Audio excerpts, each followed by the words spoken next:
Sociedad 3.0 Multimedios presenta.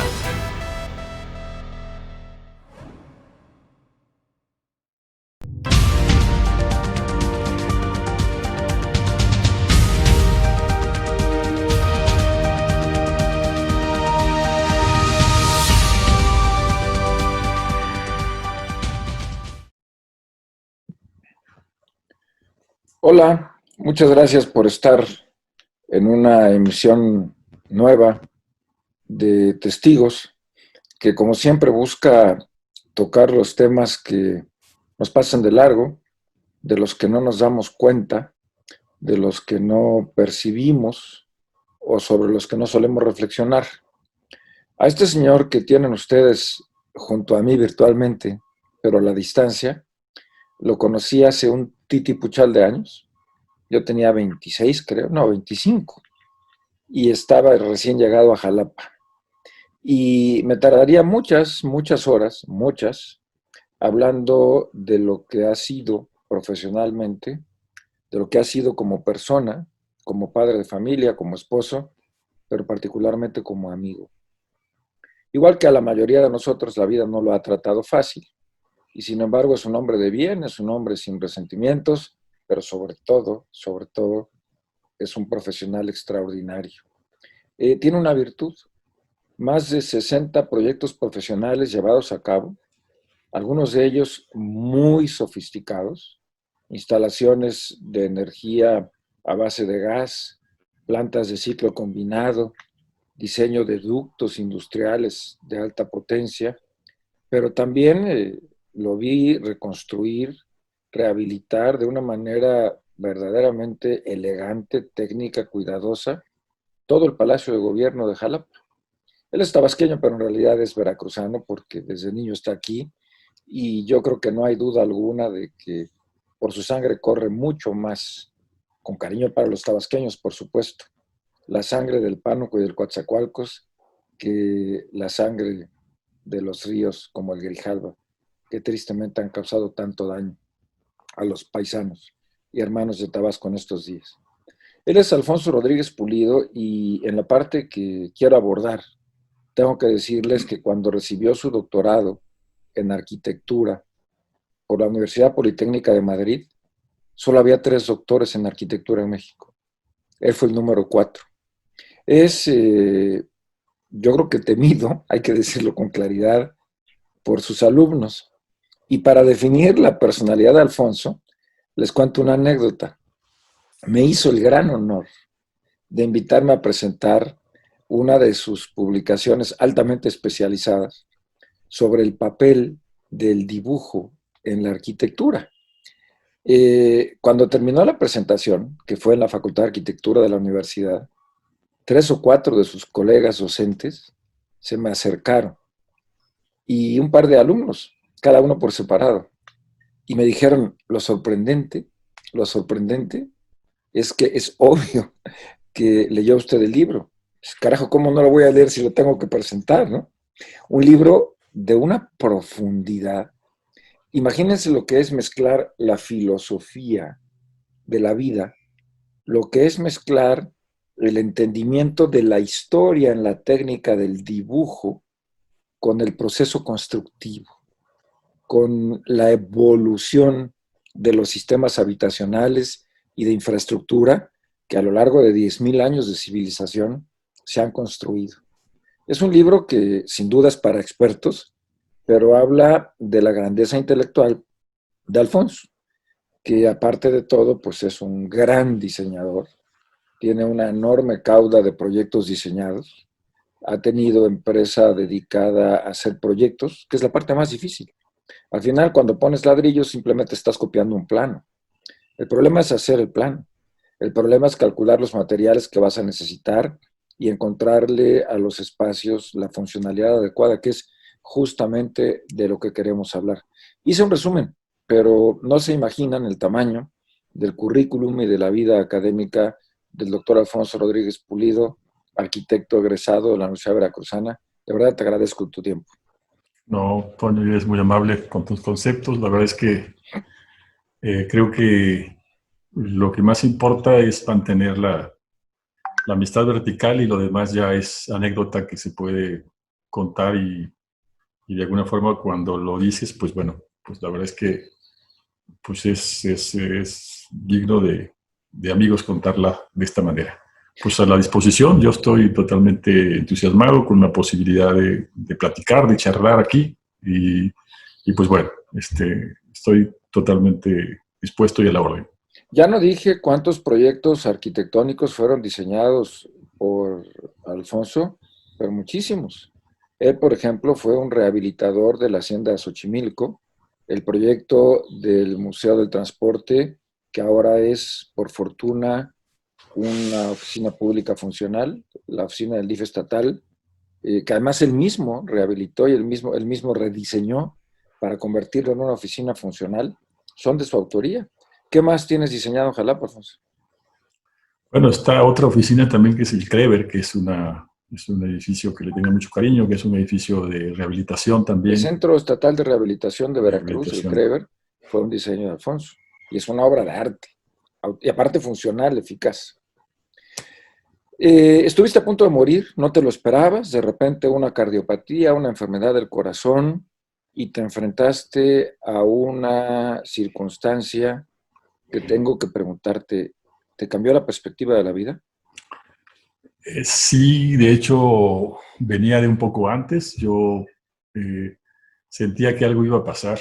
Eh, Orgánicamente lo sientes, no por nada sabemos que el pensamiento es un producto biológico de todo el cuerpo y te comienza a mandar señales, no necesariamente de que tuvieras una alteración ahí, pero sí llegó un momento en que seguramente hay un reloj biológico marcando, sonó, y entonces en ese momento tuve ese problema cardíaco, como bien lo dices, pero tuve la fortuna de ser asistido y de ser intervenido por un amigo que también es un veracruzano también, y que tiene unas manos impresionantes como cirujano, y Raúl Arroyo, y de alguna forma también salimos adelante con eso, y bueno, a la fecha creo que sí hay un cambio de perspectiva, o más bien una reafirmación de la perspectiva, porque por un lado te das cuenta de que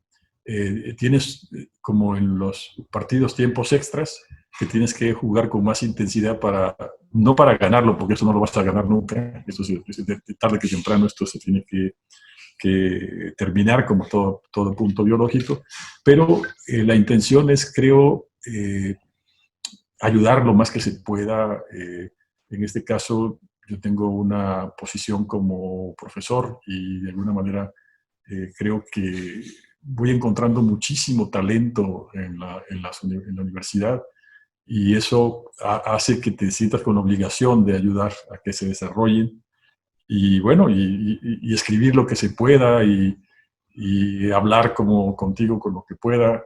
En fin, creo que eso sí te cambia y además te hace vivir con mucha intensidad, digamos, las cosas. Eso puede parecer un cliché, pero no, creo que es así. Te hace sensible a percibir otras cosas que no percibías, a cambiar, insisto, la velocidad por la intensidad, y eso sí es un cambio, sí es un cambio y seguramente producto de esto. ¿A cuántas generaciones de arquitectos te ha tocado formar? Mira, pues yo, Toño, me acabo de dar cuenta que o que posiblemente tuve 40 años de estar en la universidad. Tuve la suerte de ser invitado por otro amigo estupendo, Enrique Murillo. Él tenía un taller de proyectos y me dijo, pues, ayúdame con esta cuestión. Digamos, la estructura inicial no era de, de entrar a la universidad con los requisitos actuales, sino que era entrar y estar ahí, trabajando como auxiliar, como digamos, segundo de a bordo del profesor. Y de alguna forma eso te va también ayudando. Y entonces, si sumo esto, son un poco más de 40 años, pero son 40 años los que recién me di cuenta que oficialmente tengo ahí en la universidad. Pues serán también, pues cada cada año es un grupo, serán 40 grupos, pero ahora ya son semestres, pero serán 40, no lo sé. Te acuerdas de todos tus alumnos?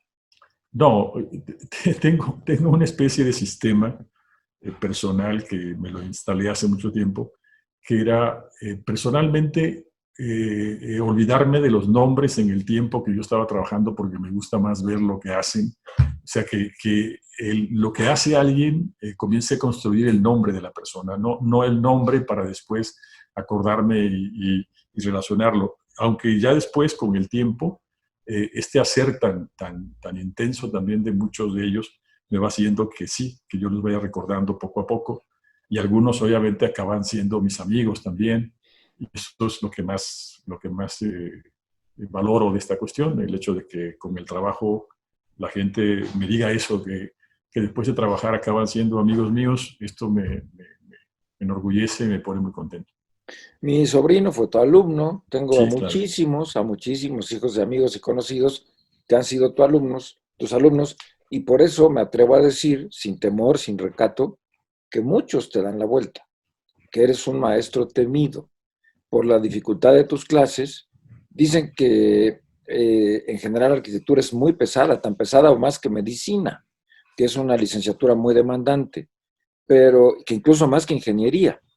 Pero la pregunta obligada es, en estos años, en estas 4 décadas, ¿tú sientes que se ha perdido la calidad académica, que ha disminuido el interés de los muchachos por estudiar, que hay una minusvaloración de la enseñanza y el proceso educativo? Eh, creo que todo se ha transformado. O sea, los chicos, los estudiantes, que yo digo que son aprendices, que tienen que verse como aprendices del oficio de, quizá este verbo no está bien, pero de arquitecturar, o sea, de transformar las circunstancias en posibilidades habitables de arquitectura. Creo que sí ha habido cambios, incluso cuando ha cambiado la tecnología, ha habido cambios de rumbo en las cosas, de predilección. Recuerdo que hace muchos años yo comencé, digamos, incluso a estudiar cuando no había calculadoras, calculadoras de estas que vemos ahora, computadoras, no existían. Había reglas de cálculo. Yo inicié, digamos, en la Facultad de Ingeniería de Veracruz. Ahí hice un tiempo. Yo quería estudiar en una temporada de ingeniería naval, pero no naval de militar naval, sino de diseño de barcos. Pero la facultad iba con un año, era la segunda generación, y la verdad es que no era exactamente lo que yo pensé que iba a haber. Entonces, bueno, pero desde ese momento había iniciado precisamente el cambio tecnológico. En breve estaba esta situación de la carrera por llegar a la Luna. Entonces hay una serie de subproductos técnicos que se estaban haciendo, entre ellos justamente, quizá no sé si tú la hayas conocido, pero la famosísima Texas Instruments. Claro. La calculadora esta, que era prácticamente una computadora para nosotros. Es que antes de eso había que comprar tu librito que traía los logaritmos, los antilogaritmos. Sí, y reglas de cálculo. O sea, reglas de cálculo, ¿no? Faber-Castell, que era una regla de cálculo maravillosa, que además te hacías experto dándole vueltas para esta cuestión y poder hacer operaciones, y tenía una serie de cosas impresionantes también. Pero eran otros recursos. Yo recuerdo incluso en exámenes en la facultad todavía, quien llevaba una sumadora, a lo mejor de su tío, de esas de contador, ¿no? Para estar sumando. Con la palanca. Con la palanca, y era un sonido maravilloso también oírlo ahí. ¿Y era legal? ¿Se permitía? Sí, porque de alguna forma era como, vaya, eran exámenes de 8 horas, de 9 horas, y había que estar ahí mucho tiempo, y los profesores decían, bueno, hazlo como puedas, tú tienes que llegar a algo. Y entonces, últimamente, pues tenemos prácticamente en el teléfono que tenemos aquí, pues es mucho más rápido que una computadora portátil. O sea, reacciona mucho más rápido, tiene una velocidad distinta, y eso lo traen en la mano los muchachos de ahora. Sí, es una cosa que tendría. no voy a decir el nombre, no voy a decir el nombre porque no quiero contribuir a eso, que me parece un poco fraudulento, pero aquí en mi teléfono tengo instalada, solo por molestar, porque yo no la uso, una aplicación que le toma la fotografía a cualquier problema matemático, a una ecuación de 2 o 3 incógnitas, o a un problema de cálculo diferencial integral, y te hace una derivada, te saca el resultado instantáneamente. Es Sí, decir, es un software que ese además es mexicano, ¿eh? Le pues, toma la foto de la operación, lo traduce a números y te da el resultado instantáneamente. bueno, es lógico que sea mexicano, somos expertos en los acordeones y en resolver problemas para esto, Bueno, entonces tenía que ser, o sea, pero ya que me te lo extra... aprendiste, se vale usar esas herramientas, ¿no? claro, me extrañaría que fuera alemán o ruso, una cosa de estas, ¿no? Oye, Pero te decía yo nada más, para terminar el tema, yo creo que el talento ha estado ahí, o sea, yo no he visto disminución de talento en el caso de los muchachos. Sí se ve a veces una necesidad distinta de comunicación con ellos, o sea, esto sí ha cambiado. El hecho de que eh, los estudiantes, cuando son tratados como personas que tienen su responsabilidad, eh, sacan adelante la casta. Habrá quienes, obviamente, pues no tengan ni siquiera esta intención de desarrollarse pues en un oficio, en una profesión. Y entonces, pero son quizá en el número los mismos que ha habido toda la vida. O sea, esta pero pregunta sí que voy a hay. hacer me hará que me tilden de sexista y de grosero. Son mejores.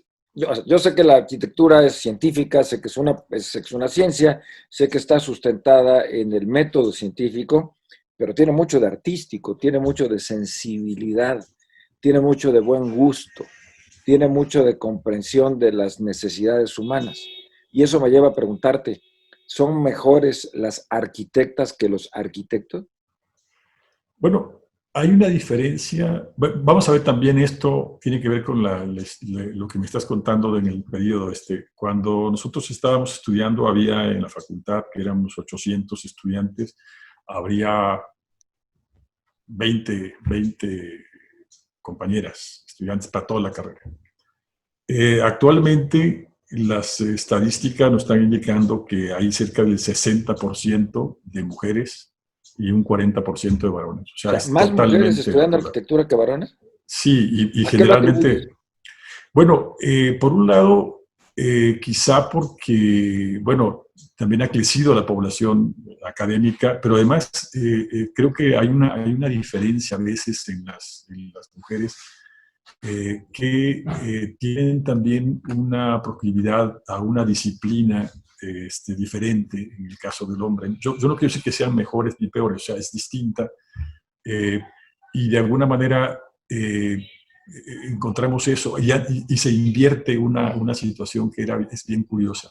Y eso te lo puedo decir así como una observación que le he estado meditando ya con el tiempo. A propósito de esta pregunta lo saco. El hecho de que cuando había muy pocas chicas en la facultad, digamos, los varones tenían una competencia entre ellos por destacar académicamente y ni siquiera pensaban que existían las mujeres como una amenaza para su Profesional. prestigio académico, ¿no? Y entonces se dedicaban pues a intentar cortejar a la compañera o etcétera, ¿no?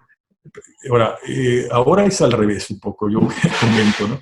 Ahora al haber mujeres, y yo digo, bueno, pues ahora resulta que las mujeres se tienen que destacar entre ellas porque son un número mayor, y al varón le toca destacarse más todavía porque de alguna manera tienen que romper ese número y decir, no importa el género, o sea, aquí no importa, lo que importa es la calidad de lo que hago. Ahora, eh, no estoy seguro de que eh, desde el punto de vista de solución sea mejor una cosa u otra, pero sí hemos notado que, por ejemplo, en el caso de las mujeres, son más proclives a llegar a un detalle mayor de algunas cosas, y en el caso del varón es más como del panorama general.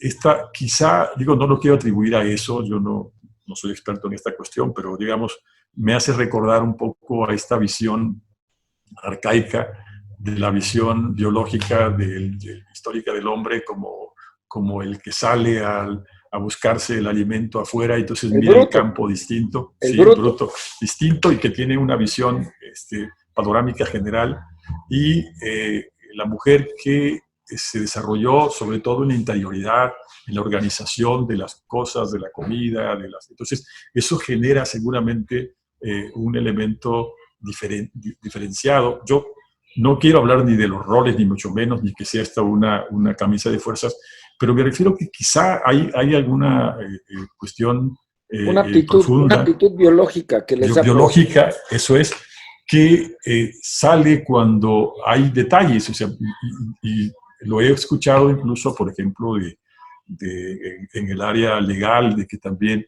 las abogadas buscan mucho detalle, y algunos abogados incluso contratan abogadas para buscar, digamos, para rastrear alguna cuestión de detalle que esté por ahí. Esto, digo, no lo sé si sea realmente un elemento determinante, pero sí es notable que yo he visto, acabo de terminar hace un semestre, y vi que los proyectos más destacados eran de estudiantes, de mujeres. Y eso, y con un grado de detalle, con unas cosas que, bueno, un día te lo puedo mostrar, te puedo mandar el dato para el grado en el que estaban trabajando. Es la verdad, es un alarde de trabajo el que hacen. Y en el caso de los varones es mucho. ¿Tienes ¿Mande? imágenes de estos proyectos?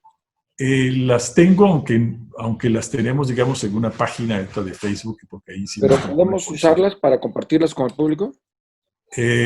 pudiera ser, o sea, no sé si tenga, es que no soy muy experto en esto, pero podría ser la manera de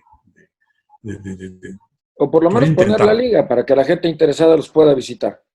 Exactamente, eso te ofrezco ahorita, decirle a alguno de los colaboradores, decirle que nos manden la liga y que lo ponga. Es un Facebook que, aunque sea, normalmente, como estamos justamente en esta cuestión, digamos, de concentración profunda al interior de cada quien, de su vivienda y de sí mismo, entonces necesitábamos construir un ámbito de aprendizaje que fuera, pues por ejemplo, y el Zoom, el de las plataformas, pero también donde podemos mirar. Tenemos mucha costumbre de trabajar en los talleres con cosas que se van colgando, que hay que reflexionarlas, viéndolas, y era complicado porque aquí implica abrir un archivo, espérate que abra, entonces es muy tardado.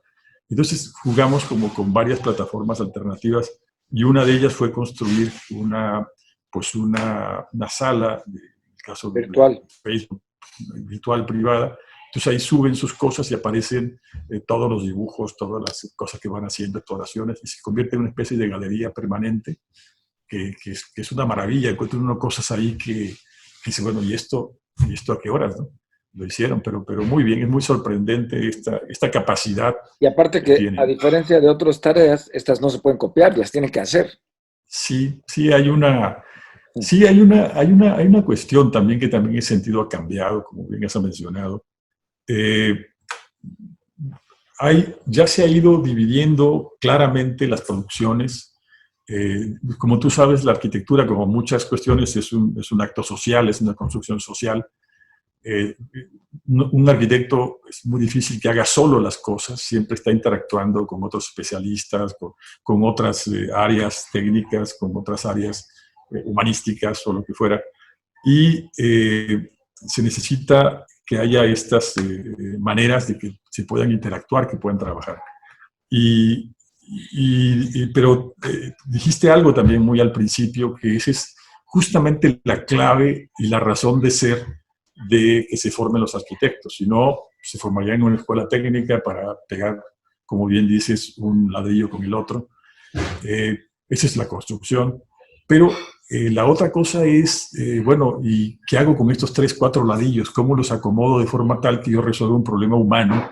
Y sobre todo ahora que es mucho más evidente, ese problema humano tiene que ver cómo vivir mejor dentro de esta De estos situación espacios, contemporánea. con Entonces, esos 4 ladrillos. claro, y entonces lo que se genera realmente en los talleres es la manera en que ellos puedan ir desarrollando cuestiones que les permita construir un imaginario potente que a su vez también ligado, como bien dices, con elementos de verificación técnica, pudiéramos tener ya la solventación para hacer algo que no se caiga, que se pueda presupuestar, que se Que pueda, dure, que dure, que de que alguna no manera cueste también, tanto. que nos inunde, como lo está pasando con Dos nuestras Bocas. ciudades mal Ah, planteadas. pensé que ibas a decir Dos Bocas, me adelanté, perdón. Bueno, yo digo todo Tabasco. Todo Tabasco. Dame la oportunidad, Alfonso, de hacer una Claro. brevísima pausa. Enseguida Sí. volvemos a Testigos con el doctor Alfonso Rodríguez Pulido. Ya estamos de vuelta enseguida.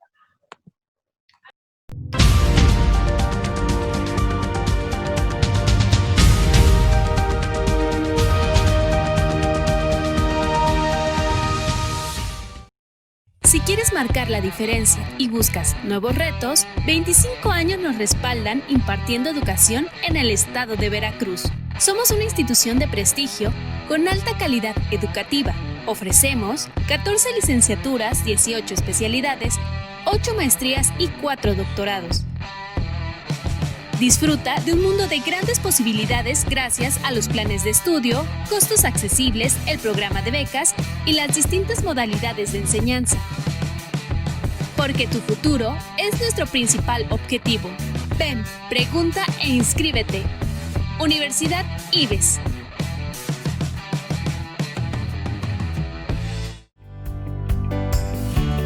Bachillerato General del IBES. Ven y forma parte de esta comunidad.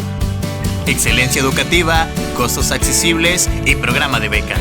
Que nada impida tu formación. El sistema de aprendizaje dirigido, SAT, es la mejor opción. Cuando de educación se trata, las limitantes no existen. Conoce los beneficios. Bachillerato General del IBES. Somos linces, somos IBES. Secundaria y preparatoria Dr. Gavino Barreda, 57 años de excelencia educativa. Contamos con costos accesibles, programa de becas y la mejor educación. Olvídate de lo tradicional, el sistema de aprendizaje dirigido es tu mejor opción. Contáctanos y conócelo. No lo pienses más y forma parte de esta gran comunidad. Secundaria y preparatoria Dr. Gavino Barreda, excelencia educativa a tu alcance. Educación de clase mundial, excelente atención profesional con los mejores sistemas educativos, las mejores licenciaturas y posgrados más completos en un solo lugar. En Universidad Martí, contáctanos al 2288 12 31 95 o si lo prefieres, escríbenos en nuestra página de Facebook Universidad Martí. Únete a esta gran oportunidad, solo faltas tú. Somos Martí.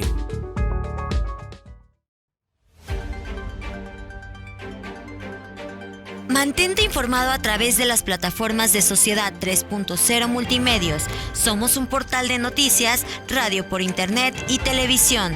Entérate del acontecer local, estatal, nacional e internacional con veracidad y oportunidad. Síguenos a través de nuestras redes sociales. Búscanos en nuestro portal web como sociedad3.0.com, en Facebook como Sociedad 3.0, Twitter Sociedad-30 y YouTube como Sociedad 3.0 Televisión. Sociedad 3.0 Multimedios, más cerca de ti.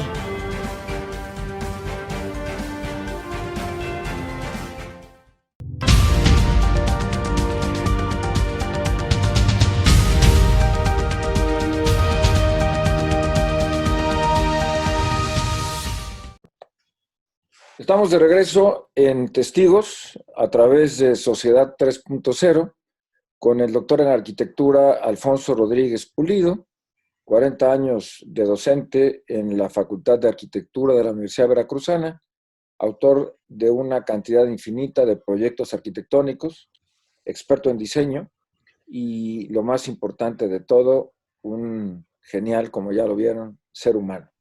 Alfonso, hace exactamente 100 años, México estaba terminando una etapa violenta que había comenzado 20 años antes, cuando por primera vez se cuestionó el mandato cuasi dictatorial de Porfirio Díaz y empezaron movimientos sociales muy agresivos que derivaron en una guerra civil brutal y sangrienta.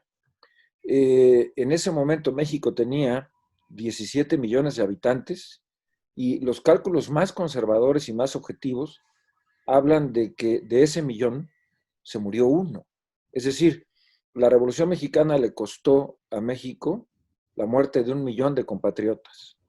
Probablemente haya sido el último momento, alrededor desde 1914, por allí, hasta los años 30, los años 40, en que la gente tuvo que confinarse en sus casas, que las salidas a la calle se hacían por rigurosa necesidad, que era peligroso ir en los caminos, que se confundían las milicias revolucionarias con los asaltantes, con los delincuentes comunes, que se aprovechaban las levas, las violaciones masivas y los actos más terribles que hicieron que la convivencia en la vida urbana se perdiera. A partir de los años 40 del siglo pasado, pues la industrialización, la civilización en sentido estricto de la política, la desaparición de los militares en el ejercicio del poder, el desarrollo industrial de México, la ventaja estratégica de la Segunda Guerra Mundial, que nos convirtió en proveedores de los Estados Unidos, hicieron que México se abriera de nuevo. Y empezó la cultura de los grandes desarrollos, quizás pues los más notorios, el de Acapulco en materia turística y la gran urbanización de la Ciudad de México. Después de eso ha habido un crecimiento constante, la aparición de las unidades habitacionales de interés social, las financiadas por el Estado, las casas construidas por desarrolladores particulares, las gigantescas obras de infraestructura como los ejes viales de Ciudad de México, los segundos pisos, el encauzamiento del río Santa Catarina en Monterrey, los enormes acueductos de cientos de kilómetros, el acueducto de Cutzamala, que lleva agua a la Ciudad de México, que convirtieron al desarrollo urbano en una de las fuentes más importantes de actividad laboral, de riqueza, de crecimiento económico.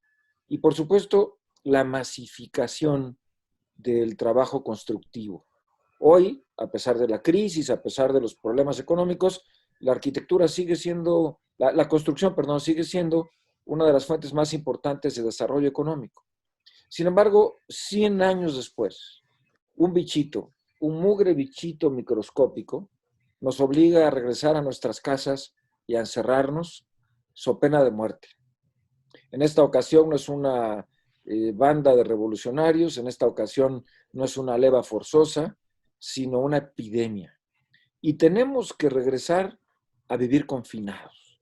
Y ya pasan 6 meses y la perspectiva no mejora, al contrario, empeora.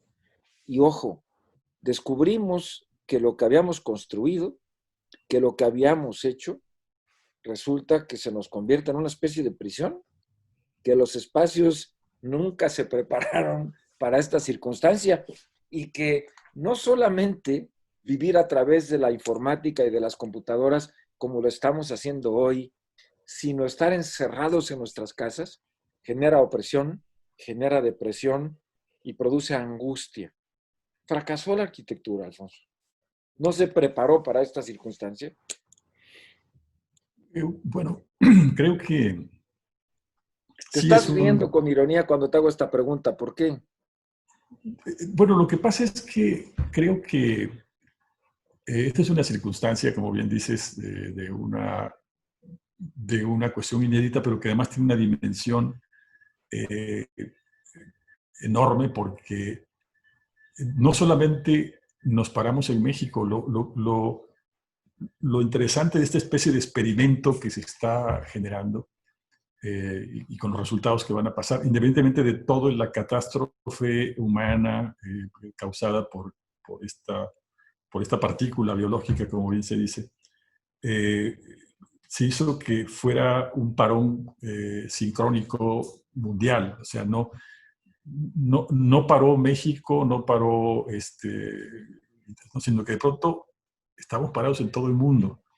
Eso es una cuestión también mucho más fuerte que lo que haya pasado en otros momentos, porque en efecto, como dices, es literalmente parar, o sea, es tener motores andando, literal, o sea, motores de todo tipo de motores que movían el mundo, y de pronto hay que cerrarles la llave, cortarles el suministro de energía para que esta cuestión también se parara. Y comenzamos a tener otra conciencia también del asunto. En efecto, el asunto es que la arquitectura responde sobre todo a factores que a veces son incluso más allá de la condición individual, sino que, por un lado, la condición individual lleva a que la arquitectura sirva para protegernos de alguna manera y a tratar de buscar un lugar donde nos protejamos de las condiciones naturales exteriores. Por ejemplo, yo he discutido, se ha ponderado muchísimo que la luz es muy importante, sí es muy importante, pero en los lugares donde tenemos mucha incidencia de sol, lo importante es la sombra, no es la luz. Y entonces la arquitectura nos provee cuando menos una sombra en la cual podamos vivir. Entonces un árbol, un tejabán o algo donde hay mucho calor, nos permite habitar la sombra. Entonces, esto es muy importante. La gente que no tiene sol se deprime. Los países nórdicos tienen el más alto índice de suicidios. Está invertido. Sí. Pero los que tenemos sol, tenemos la mayor incidencia de cáncer de piel. Tenemos problemas graves derivados del exceso de exposición. Entonces, el justo medio que solamente la arquitectura nos permite resolver. Así es, se alterna una cosa en otra. Efectivamente, en los Países Bajos, por ejemplo, que hay unas cuantas horas de sol, la luz es muy apreciada. De hecho, las patentes bueno, ahorita ya hay más chinas que otra cosa y americanas, pero originalmente las patentes de los focos eran justamente de los Países Bajos porque tenían necesidad de mantener luz aunque sea artificial, ¿no? Y acá, pues era la cosa de mantener la oscuridad. Pero a lo que voy es que, más allá de estos factores que son como elementos también biológicos, acaban siendo elementos biológicos al fin y al cabo, hay otros factores de orden económico que justamente han provocado problemas muy serios. De hecho, gran parte de la contaminación mundial se ha calculado que el 40% del consumo de energía mundial es justamente de la arquitectura y que debiera ponerse desde antes del COVID, digamos. Vamos a ponerlo como un elemento que ya se anunciaba como problemática, que debiera, desde la formación de arquitectos, transformar también esta cuestión, porque cada decisión que se toma con lo que hace un arquitecto implica justamente una posibilidad de sumarse a este consumo brutal de energía, a esta demanda brutal de energía, que nos iba a llevar a un colapso porque no teníamos la manera de... Se generan pues otro tipo de fuentes alternativas, pero al fin y al cabo van ligadas a un costo y a un copyright que de alguna manera esto, pues todo lo que utilices ahí tienes que pagar unos derechos, ¿no? Entonces esto también deforma, y también obviamente uno mira desarrollos que se estaban dando en Dubái, por ejemplo, en África. En Dubái se construía un montón de cosas con los accidentes del petróleo y se construían artificialmente enormes ciudades que todas dependían de ser climatizadas porque era imposible que estuvieras en un edificio de 30 pisos con todo cerrado y que está con 24 grados de temperatura para poder estar. Entonces los consumos se comenzaron a disparar brutalmente. De hecho, China, esto quizás no lo sabemos mucho, pero China comenzó a construir una serie de ciudades, literalmente de millones de habitantes, muchos incluso no se han habitado completamente, pero una manera también de colonizar de parte de China África era comenzar a construir ciudades para chinos en África. O sea, no ciudades donde fueran los chinos a sumarse a vivir a las ciudades que existen, no, construir ciudades especialmente chinas para que habiten chinos. O sea, extrapolar el territorio y la cultura china llevada a otro lugar ese tipo de cosas se comenzaban a dar justamente antes de la pandemia, estaban ahí presentes, se discutían mucho. Me tocó participar en un foro en Guadalajara, que era el de Hábitat 3, que era previo al de Ecuador, que fue donde se firmó este acuerdo de Hábitat 3. Y justamente ahí se discutía mucho este tipo de temas. Y lo que veíamos era que había una presión enorme, pero enorme, de parte del capital inversor por el desarrollo de cosas que se pudieran vender bajo algún tipo de marketing en la cual intervenían los arquitectos y las firmas para vender esto. Y entonces, cosas extrañísimas. Uno mira, por ejemplo, en Sudán hay un proyecto de una ciudad que, si tú lo miras de arriba, la figura de la ciudad es un rinoceronte. Sí, bueno, y esto. Pero en Dubái también hay un trozo de ciudad que se construye nueva, que es una gran palmera, una isla artificial que se construye con forma de palmera, de las palmeras del desierto. Bueno, Brasilia... En terrenos ganados al mar, ¿no? En terrenos ganados al mar. Brasilia, de hecho, por ejemplo, que es un poco anterior, hacen una ciudad enorme, gigantesca, para el nuevo Brasil que se iba a hacer. Y cuando uno mira incluso desde el satélite uno puede mirar el trazo de la ciudad, y se decía que era un ave que iba a levantar el vuelo. Y efectivamente el trazo es de un pájaro con el pico y toda la cosa, el cuerpo, impresionante. Pero era como derrochar, como hacer esto, cosas grandilocuentes y demás. Y en efecto tienes algo de razón en lo que estás comentando, de que esto fue al fracaso. Uno revisa ahora, por ejemplo, estas islas que están construidas, ya se está viendo que es un fracaso también desde el punto de vista inmobiliario. Entonces algunas están no exactamente deshaciendo, pero tienen problemas. Estas ciudades que decíamos también, que eran como por mantener una forma determinada, pues nunca estuvo cuidado una orientación del viento, o que si llovía y se inundaban. O sea, no había más allá que simplemente figurar algo que diera un marketing adecuado. Brasilia misma es una ciudad que es enorme, con edificios muy premiados, pero por ejemplo tú intentas cruzar la avenida principal donde están es enorme, tienes que agarrar un taxi para cruzar de un lado al otro de la banqueta, ¿no?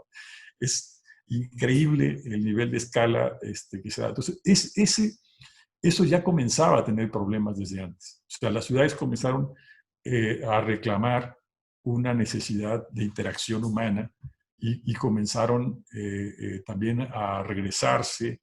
Desde antes de la pandemia ya se hablaba que quizá la mejor manera de vivir era en un lugar donde pudieras caminar a comprar tus cosas a pie, y tus hijos iban a la escuela a pie, ibas al parque a pie. O sea, ese tipo de escalas son las que se comienzan a dar, que cuando viene la pandemia se dan dos efectos, una en la ciudad y otra en la arquitectura misma, pero donde debe estar la arquitectura, en la interioridad arquitectónica, no en esta fantasía de ver por fuera cómo son las formas, y entre más una forma descabellada o más correcta, pues gana un premio y se replican este tipo de cuestiones. No, las ciudades comenzaron a cambiar en ese sentido desde antes, comenzaron a cerrar tráfico, tráfico de vehículos. Incluso tú que conoces, por ejemplo, una ciudad tan complicada, y lo voy a remitir a la distancia, porque seguramente diciéndolo aquí en México es a veces más difícil de visualizar, pero por ejemplo Madrid, que era una ciudad que tiene unas avenidas enormes, que de pronto toma la decisión de hundir, por ejemplo, las vialidades de los autos, y arriba aparecen parques y jardines, tratando de arreglar esta relación humana que estaba rota, porque entonces las grandes avenidas se convertían como en ríos que no se pueden transitar. Los que vive del lado de Coatzacoalcos de un lado y de otro lado, pues ni se conocen, ¿no? Y ese tipo de cosas comenzaron a hacer como unas operaciones como de cicatriz. Ya las ciudades comenzaban a hacerlo. Medellín también lo estaba haciendo, trabajando justamente ligar una zona de la ciudad con la otra. En fin, varias ciudades comenzaron a desarrollarlo, y empezar a razonar que lo que importaba era que la gente se encuentre y camine y platique y se siente en una banca a tener una sombra o a tener sol en los lugares donde hay sol. Entonces comienza a hacer un cambio desde antes, se comienza como a preparar también una cosa de estas. Y la gran crisis sigue siendo la interioridad, porque vuelvo a remitir ciudades como las que tú también conoces, Barcelona también la conoces bastante, bueno, viviste ahí. ¿Qué pasa? Uno sentía que la ciudad era una maravilla, no importaba vivir en 40 metros cuadrados, que eran los pisos que uno tenía, porque tenías un parque enfrente, porque tenías un jardín enfrente, porque tenías un mar enfrente, porque podías salir a caminar y eso compensaba muchísimo la situación de lo que ya, insisto, comenzaba a darse. Buenos Aires, ¿no? Buenos Aires también está la Gran Avenida, está 9 de Julio, creo que se llama, que es también enorme, es un poco como la Castellana de Madrid, pero a lo bestia, dijeran en mi rancho.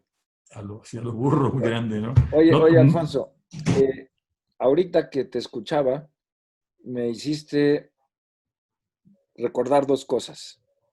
Sobre uno de los canales del Adriático, en Venecia, hay un puente de cristal con acero inoxidable, que es una joya desde el punto de vista de la estética.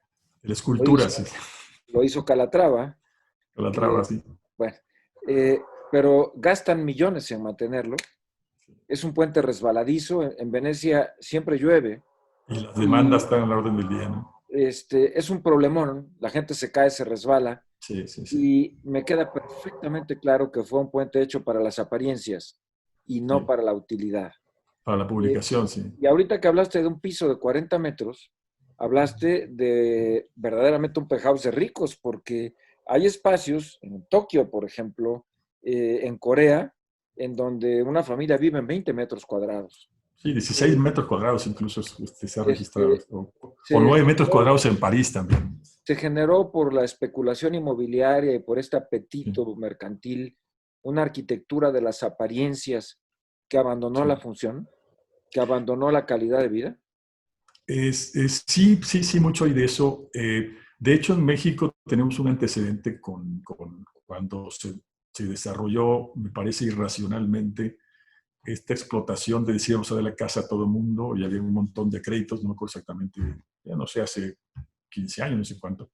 Y entonces se comenzó a desarrollar no necesariamente viviendas para personas, sino incluso así se llamaban, cajones financieros. O sea, había una cantidad de dinero y había que hacer con esa cantidad de dinero, hacerla rendir. Y ya estaba predeterminada la utilidad financiera. La verdad era una cosa...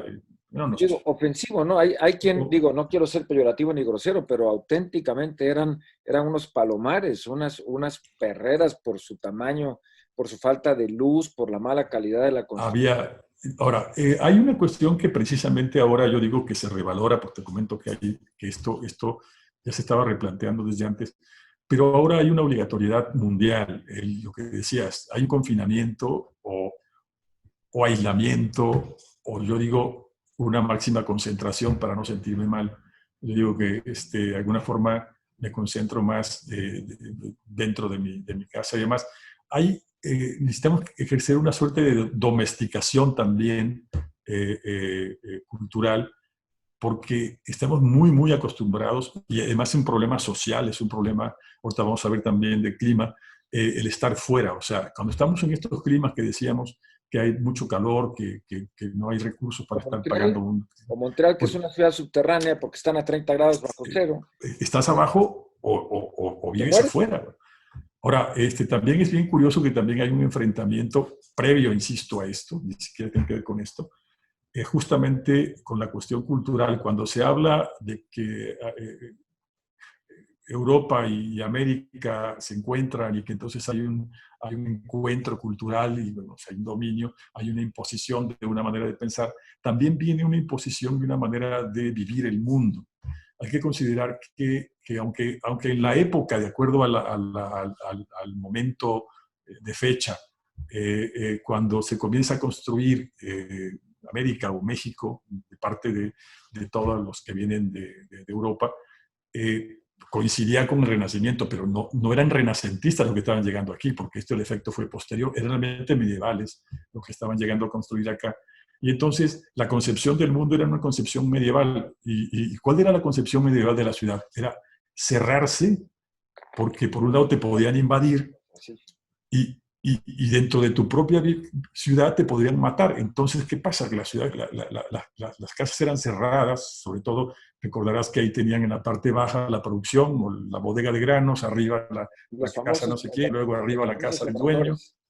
Sí, entonces ese tipo de mentalidad de habitar cerrado y desconfiando del mundo exterior, y también lo sabrás, en Europa normalmente las ciudades medievales eran totalmente ajenas a la jungla, digamos, porque cualquier tipo de vegetación afuera podría hacer que alguien te trepara y te matara, ¿no? De hecho, veíamos en la península ibérica como antes había una cantidad impresionante de árboles, igual que en México, pero desde los romanos comenzaron a tirarlos porque era más fácil para estas cuestiones militares, ¿no?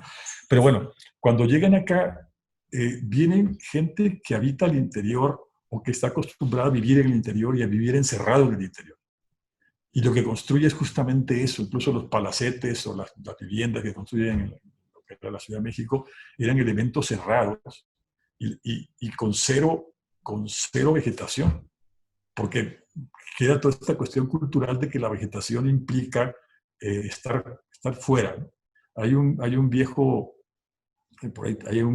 plano, por ejemplo, de fundación de la ciudad de Guadalajara, en la cual se ve cómo está como si fuera, está toda la vegetación como si fuera un sello de estos sellos reticulares colocados sobre el territorio, y todo lo demás quedó como esparcido. Y entonces, donde queda excluida incluso el territorio, que queda excluida la vegetación. Bueno, eso es el mundo que había. Y cuando estaba aquí, los que vivían aquí, vivían en el exterior.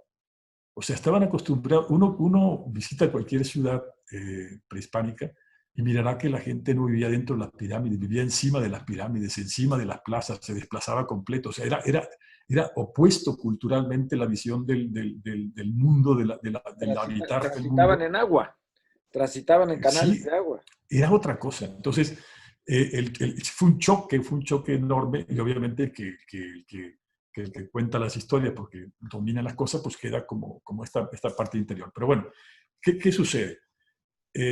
También la arquitectura comienza con la arquitectura moderna, ya en esta época que estás refiriendo, también comienza a verse casi desde fuera.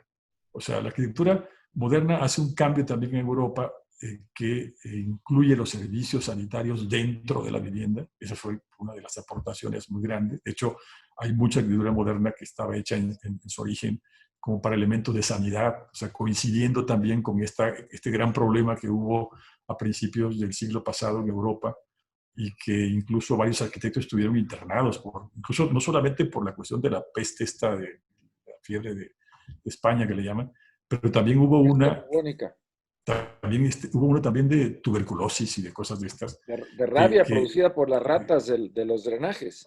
Había muchas cosas que hacían que la arquitectura también fuera con un sentido sanitario de alguna forma. O sea, levantarlo sobre el nivel del suelo para que el suelo, que estaba un poco más contaminado, no tuviera este problema, abrir ventanas, que sean blancas. O sea, había una cuestión que ahora lo vemos como una razón estética, pero cuando uno ve en lo profundo, son razones también de tipo de curación, ¿no? Por ejemplo, los hospitales. Es interesante cómo los hospitales se transforman y acaban teniendo terrazas para asoleaderos para la gente, como las ventanas, que las ventanas acaban bajando la altura del paciente para que se cure viendo el paisaje, que por cierto es una cosa que aplicamos acá en algunos casos. Pero ese tipo de cuestiones luego se convierten como en una marca formalista que hay que repetir, pero no se entiende de dónde viene. Y entonces, efectivamente, la interioridad arquitectónica, obviamente que es un poco alterada en nuestro medio y en los medios también europeos, y en los medios mundiales, porque esto es una cuestión mundial, porque prácticamente no se vivía. O sea, los sitios, las viviendas, eran para pernoctar prácticamente. O sea, yo llegaba a dormir ahí. pero yo salía a trabajar, te vas a estudiar, te vas a un parque, comes en el parque, comes en la escuela, y entonces llegas 8 horas o 7 horas y a dormir, se acabó, y ni siquiera ves cómo está tu espacio, no te preocupa.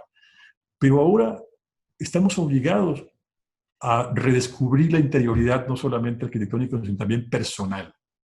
De pronto te das cuenta de una serie de fobias que tú no sabías que tenías, de una serie incluso te ves en el espejo más veces y ves manchas que no veías, ves que vas al baño y dices, oye, aquí hay un problema de riñón o qué, ¿verdad? O sea, hay todo un cambio, pero es un cambio sincrónico mundial, ¿no?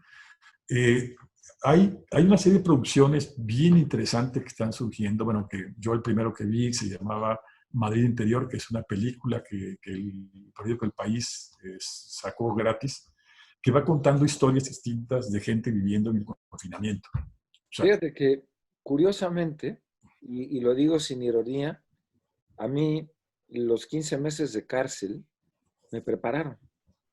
El estar dentro de una celda, sin la posibilidad de tomar decisiones, porque estás privado de la libertad, más allá de la inocencia, la culpabilidad y lo que quieras, te cambia la perspectiva de las cosas y aprendes a valorar los 5 minutos que te dan para salir una vez a la semana, hacer una llamada telefónica o para recibir los días de visita a tus familiares, o disfrutas los 50 metros que caminas desde tu celda hasta el locutorio donde hablas con tu abogado. Entonces, para mí en lo personal, no representó un cambio drástico, porque yo puedo bajar a la cocina y servirme un vaso de agua fría, aunque la casa tuya y de todos es muy pequeñita, está en un terreno de 105 metros cuadrados, la siento una verdadera residencia respecto de mi celda. Yo, por ejemplo, ir de donde está mi cama, la cama de mi esposa y mía, a donde tenemos los libros, es una verdadera excursión. Pero sí percibo la frustración, la acotación, la limitación de mi familia. Lo están sufriendo intensamente. Y la necesidad de salir, aunque sea al supermercado, mis hijos de repente que sí, ya no les llaman fiesta, les llaman reuniones y prometen que se cubren. Yo sé que no es cierto, pero es imposible mantenerlos en casa. No sé si te pase lo mismo con tus hijos, como que la casa va aprisionando. Sí. De hecho es esto porque, y fíjate que tiene un origen desde su formulación.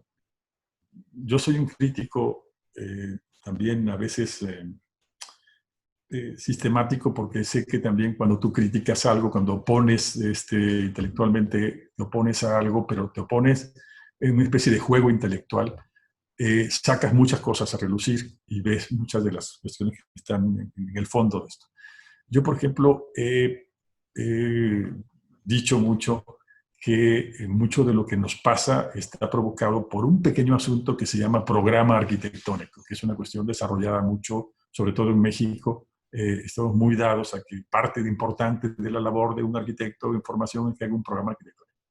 Y el programa, si tú lo ves, a ti que te gusta también estudiar más allá de los libros, sino cuestiones de intereses, no sé, de lo que sí puede significar una palabra, el programar, este programa implica justamente predeterminar lo que va a ser una persona, pero lo que va a ser toda la vida una persona. O sea, tus libros van a estar atrás de ti toda la vida, pero si un día tú decides cambiarlos de lugar, no se puede porque en el programa ya está hecho una barrera ahí que te impide hacerlo. Es un condicionante. Es un condicionante, exactamente.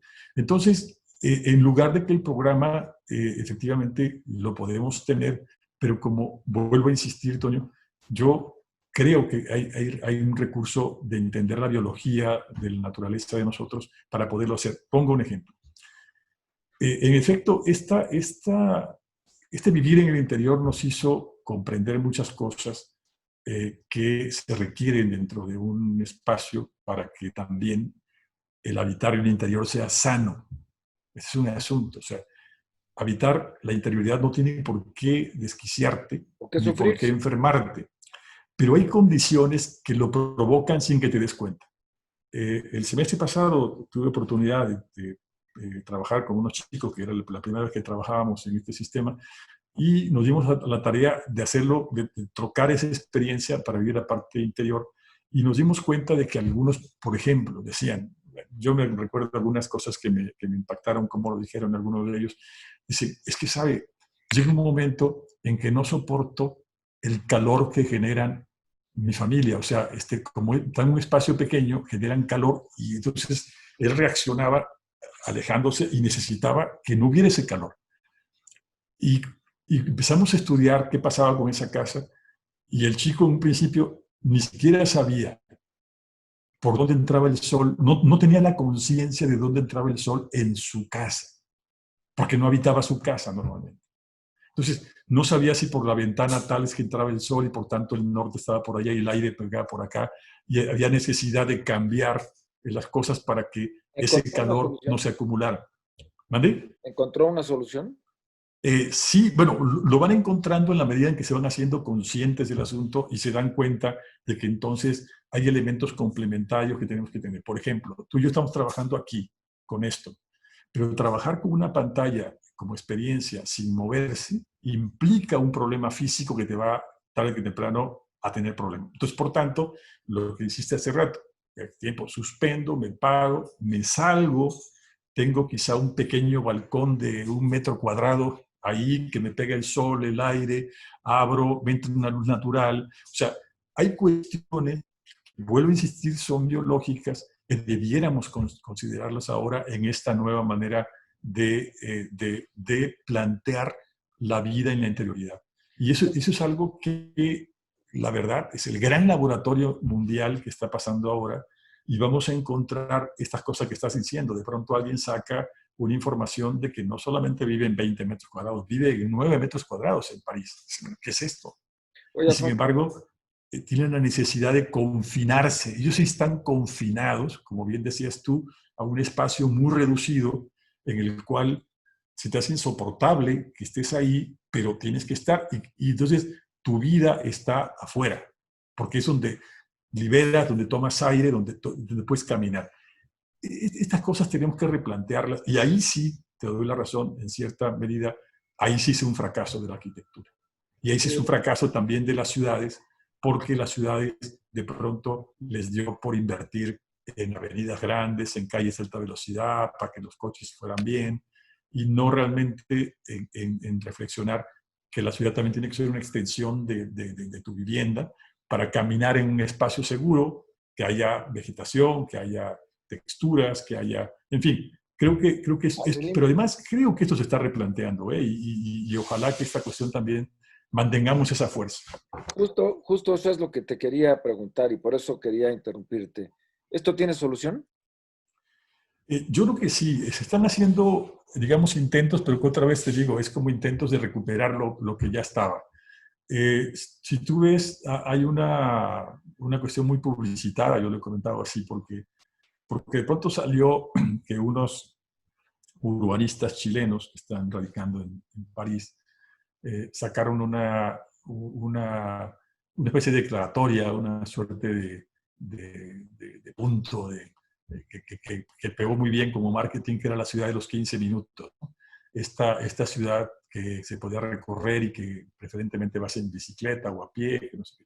Pero, Toño, eso lo decía Aristóteles hace unos cuantos cientos de años. O sea, una ciudad de 10.000 habitantes, o sea, una ciudad vivible es de un tamaño determinado que además lo sabemos también por naturaleza. O sea, quienes vivimos en una ciudad, tú por ejemplo viviste en Córdoba o en la Ciudad de México, en Veracruz, no sé qué, en ciudad. ¿Qué pasaba? Cuando no teníamos auto, lo que hacía era caminar. Y caminabas y ya te cansabas, y hasta llegar te regresabas. Entonces, los lugares en los cuales tú caminabas, te cansabas, era lo que tú dominabas, era tu barrio. ¿Tu entorno? Tu entorno. Eso está siempre. O sea, lo que pasa es que las ciudades perdieron esta cuestión y se pensó que yo, por ejemplo, me da mucha risa, en una ocasión, una persona, le digo, ¿dónde vives? No, pues yo vivo en la Ciudad de México. Ah, sí, vivo en la Ciudad de México. Ah, qué bien, que es una ciudad muy bonita. Oye, podemos, no, es que sabes que tardo 3 horas en llegar al centro de la ciudad. ¿Cómo? Entonces no vives en la Ciudad de México. Si tardas 3 horas para llegar al punto del centro de la ciudad, pues tú vives donde sea, pero menos en la ciudad. O sea, es más fácil que coja yo un avión no sé, de Tijuana a la Ciudad de México, me tardo 3 horas, ¿no? Y llego al centro de la Ciudad de México, que entonces irme en autobús o en taxi o en carro, que me dure 3 horas para llegar a la Ciudad de México. Yo no estoy en la Ciudad de México.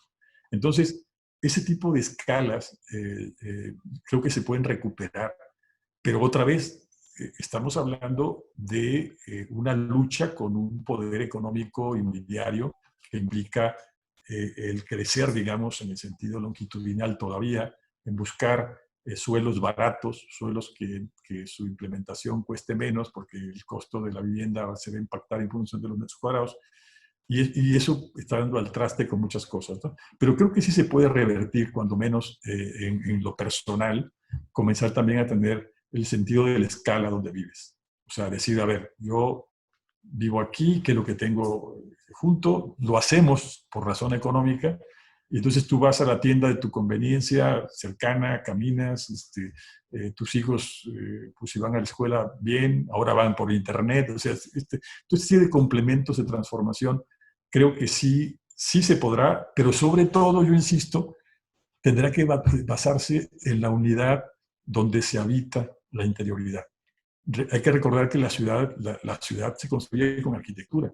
La ciudad no es la ciudad per se, o sea, la ciudad es, como dice Aldo Rossi, un italiano inteligente en esto, decía, la arquitectura son unos ladrillos de la ciudad. O sea, uno construye la ciudad a través de arquitecturas, y esas arquitecturas son las que de alguna forma también habría que replantear desde su interioridad, insisto, no desde su elemento formal completo. Eso está cambiando, eso sí. Hace muchos años me acuerdo que lo que importaba para diseñar un edificio es que tuviera sección áurea, que tuviera correspondencia con una serie de proporciones, y que además fuera la firma de un autor, ¿no? Ahora ya no. O sea, lo que importa es que estas cuestiones... La arquitectura de diseño.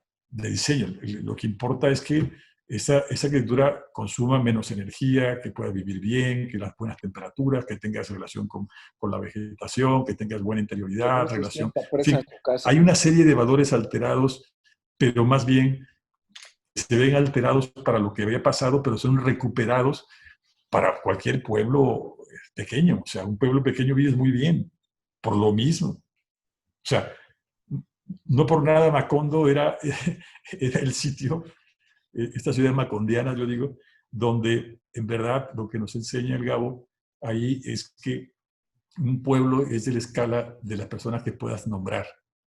O sea, las personas que puedes reconocer, ¿no? Donde vive fulanito, que es hijo de sutanito y es nieto de no sé quién, amigo de no sé cuál, y vive en tal lugar.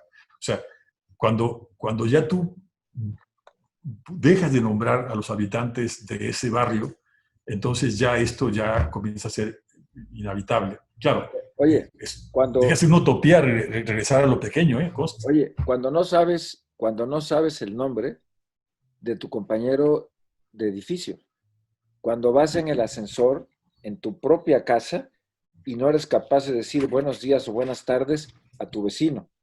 Ya estoy abusando de tu tiempo, pero hiciste la cuenta de Ciudad de México de las 3 horas de traslado y me remitiste a la dimensión de magnitud. Me puse a hacer unas cuentas escatológicas y desagradables, pero necesarias. En el Valle Metropolitano de la Ciudad de México, en lo que alguna vez Alfonso Reyes llamó la región más transparente del Valle de la Náhuac, que abarca las zonas metropolitanas de Netzahualcóyotl, de Ecatepec, de Tlalnepantla, de Ciudad de México, en fin, de toda la zona metropolitana, habitan 20 millones de personas. Bueno, ahorita en lo que platicábamos me puse a investigar y el promedio de caca que hace una persona al día es de 150 gramos. Hablamos de una persona normal que tiene una dieta razonable, pero por supuesto hay personas que tienen magnitudes mayores. Alfonso, multiplicar 150 gramos de excremento por 20 millones de personas te da la friolera de 30 millones de kilos de caca por día. Eso produce la Ciudad de México. Por favor, dimensionemos. Y además, déjenme decir otra cosa importante. Toda esa caca va directamente al río Pánuco, es decir, al estado de Veracruz y al Golfo de México. Procesada, semiprocesada o falsamente procesada. Aquí viene lo peor. Una persona, la más modesta, la más pequeñita, orina 800 mililitros de agua por día. Pero hay personas que en promedio orinan 2 litros. Todo está en función del agua que consumas. Multiplicamos eso por 20 millones de habitantes y esto te da la friolera de 160 millones de litros de orina diarios. Perdimos la dimensión. Ya no solo cuando dejamos de conocer el nombre de nuestros vecinos. ¿Cuánto gastamos en energía para mover esos desechos? ¿Cuánto gastamos en costo de impacto ambiental? Y no nos percatamos. La verdad es que yo deseo que ustedes, los arquitectos, encuentren soluciones.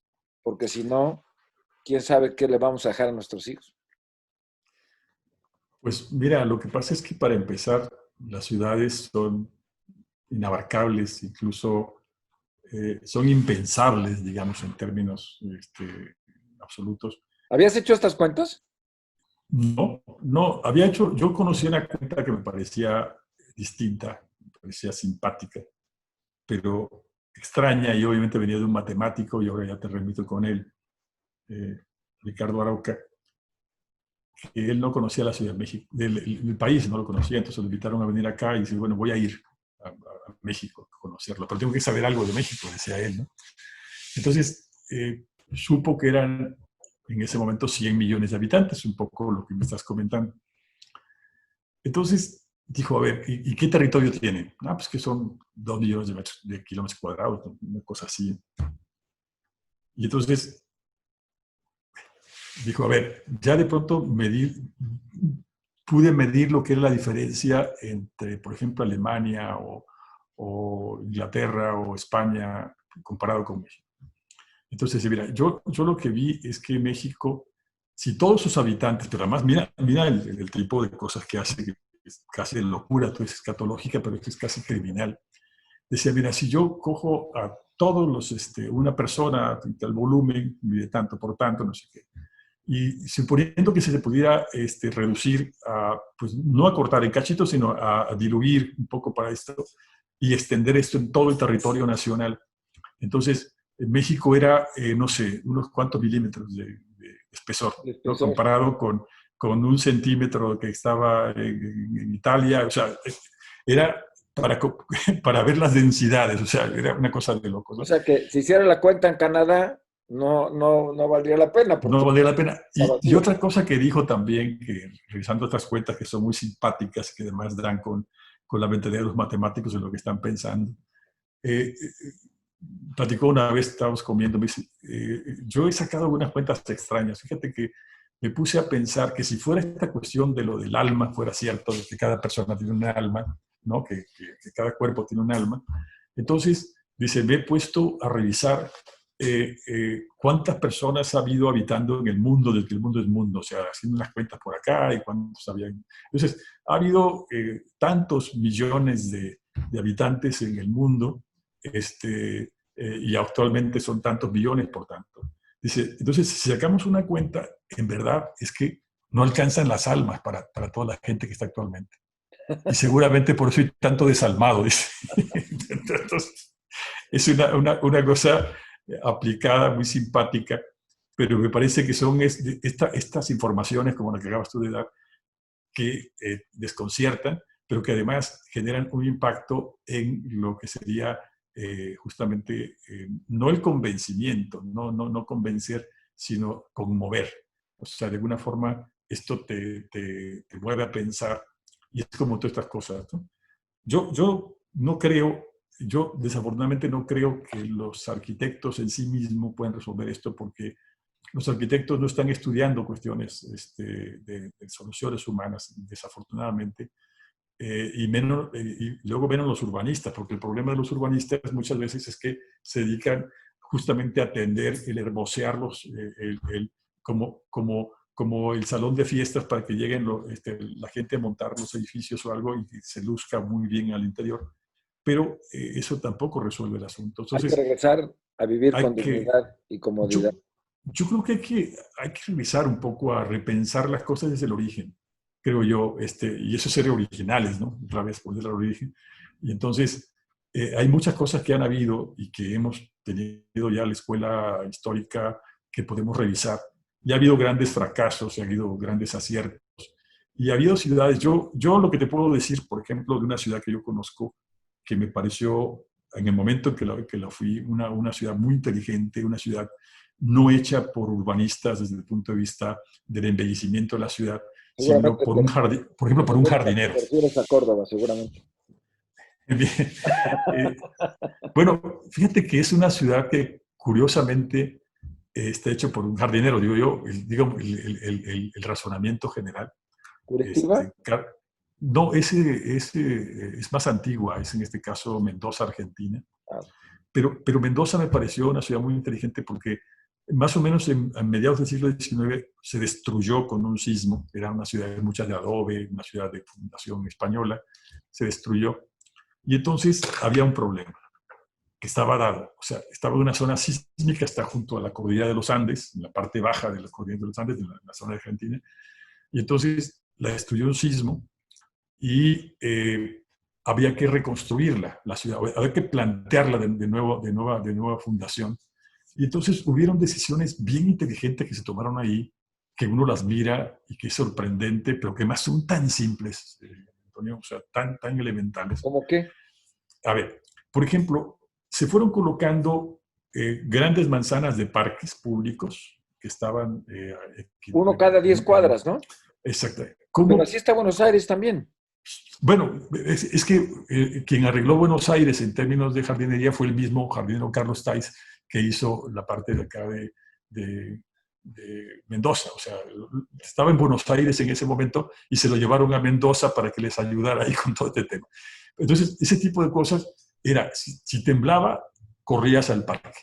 ¿Por qué? Porque pues, entonces el parque tenía la función no solamente de adornar, sino también una función, como dice, también la ciudad también tiene que funcionar desde el punto de vista de una emergencia. ¿Será eso lo que produzca que Mendoza tenga los vinos más deliciosos de Argentina? Aparte del desierto, pero sí. Pero otra cosa también que fue justamente donde más contribuyó Carlos Tais, fíjate, de pronto, esto es una cordillera, bueno, estamos en la base, como si tuviera Jalapa que va rumbo al pico, para allá arriba, para que el pico estuviera mucho más extenso y estuviera ya nevado. Entonces, cuando se deshiela, digamos, esas nieves escurren hacia este lado, para dos lados, para Chile y para Argentina, pero en el caso de Argentina, lo que hicieron fue construir un parque, digamos, transversal al escurrimiento de esta parte, que originalmente eran 800 hectáreas, terminó como en unas 400, creo, y ahí hicieron un reservorio de agua, una especie de gran lago, que incluso tiene hasta para andar con barquitos, ¿no? Un gran lago y un parque enorme que tiene ahí para correr. Bueno, ojo, está en un desierto, Mendoza, y el desierto tiene a veces 40 grados o 45 grados de temperatura cuando está por ahí. Bueno, entonces lo que hicieron fue generar como ese gran tanque, por así decirlo, este gran reservorio. Y entonces le hicieron unas estrías, unas acequias que bajan, digamos, hacia toda la ciudad.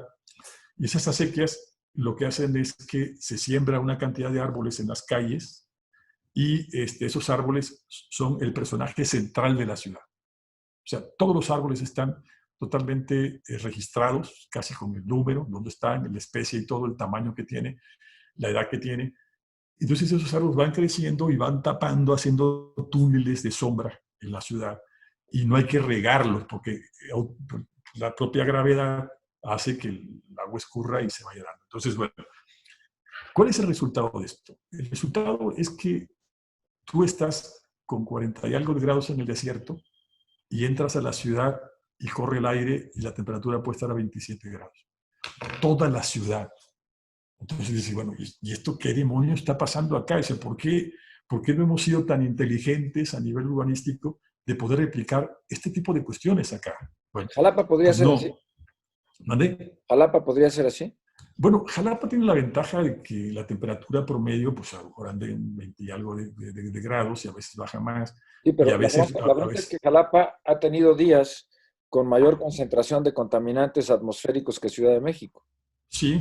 La calidad del aire en Jalapa es pésima. El aire, sí, ha tenido problemas. Pero vuelvo, para cerrar nada más el tema, hay otra ciudad pequeñísima que tenía y que ha ido perdiendo esa virtud similar a la de Mendoza, Argentina, que es una pequeñísima ciudad que se llama la Antigua Veracruz. La Antigua Veracruz, de manera accidental, empieza a crecer bajo de copas de árboles enormes. Y entonces, cuando tú caminabas por la ciudad de la Antigua, era un frescor impresionante, Se acabó. porque era la sombra que estaba también protegiendo la ciudad. Bueno, Teherán, Irán, es una ciudad parecida, en ese caso, a Mendoza, Argentina. Tienen ese tipo de características, tú lo sabes. Hay muchísima vegetación, le hacen estos túneles, pero además es curioso, incluso la ciudad San Rafael, que está un poquito abajo de Mendoza, donde la casa de Aquino, el famoso el papá de Mafalda, también tiene esa característica, por ejemplo, de que las acequias, porque es toda la cordillera, ¿no? ¿Y Kioto? Bueno, lo que pasa es que sí también, pero es que también tienen otros climas. O sea, es que lo que pasa es que cuando tienen otros climas, abundan. Por ejemplo, bueno, ya sabemos los jardines en Japón, esta maravilla de diversidad digamos, incluso hay un texto precioso que por ahí tú que conoces, que llama el reverso de lo sublime, que justamente habla de estos jardines de japoneses que están ahí, pero que además es otra cosa, o sea que también ahí sí hay un conocimiento profundo del territorio, o sea, en Oriente hay mucho eso, se conoce, bueno, el árabe es una cosa así, o sea, cuando tú también conoces construcciones árabes y ves la enorme radiación brutal que está afuera, y que a veces nosotros no entendemos, como gente occidental malformada, dice, oye, ¿por qué diablos andan todos arropados con esta cosa? A ver, ponte en un lugar que hay 60 grados de temperatura con 3% de humedad. Te vas a desecar, te vas a morir, entonces lo que requieres es mantener la humedad por razones. Entonces tú llevas, en el caso, me parece una maravilla en el caso del mundo árabe, porque tú llevas tu interioridad, esta de la penumbra, contigo mismo, en tu ropaje. O sea, en que veas nada más un poquito o sea, te lo criticamos porque no parecen occidentales. Ahora es irónico, pero ahora ves hombres y mujeres con esto. Ya no dices nada. O sea, Alfonso, lo ves negro y no sé qué, los ves así por el COVID, pero ya no dices nada del Oriente. oye, volver al origen. Volver al origen, creo que sí. Mira, por ejemplo, yo no sé, yo como soy amante de la sombra por haber nacido en un lugar de mucho calor y por haber vivido también acá, y haber estado, como dice una persona que yo respeto mucho, pero que además me identifiqué con él por una razón, porque también él tuvo su biblioteca de niño bajo un árbol de mango. Era Paulo Freire, esto lo descubrí después, estaba bajo una mangueira y siempre se podía leer en ese lugar donde nació, en Recife, un calor de los mil demonios, igual que donde yo nací, y entonces solamente podía estar tranquilo leyendo bajo un árbol de mango abierto, una sombra de mango, o sea, no se podía. Entonces, pero digamos, ese tipo de cuestiones de estar en la sombra, cuando uno está en algún edificio de la cultura árabe, entiende uno esta cuestión de la penumbra, pero a ver, dígame si un campesino de aquí, por allá, por Tlacotalpan, por ahí, que hay una radiación térmica brutal, que le escurre por aquí toda la sal del sudor.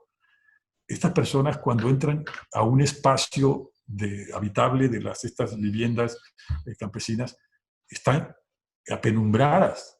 Pero cuando has estado ahí, cuando tú has ido a estos lugares y has caminado 2 horas al sol y llegas ahí, es terapéutica esa penumbra. O sea, sientes que te descansa la vista y sabes que ya no quiero más radiación solar, ya no quiero esto, ¿no?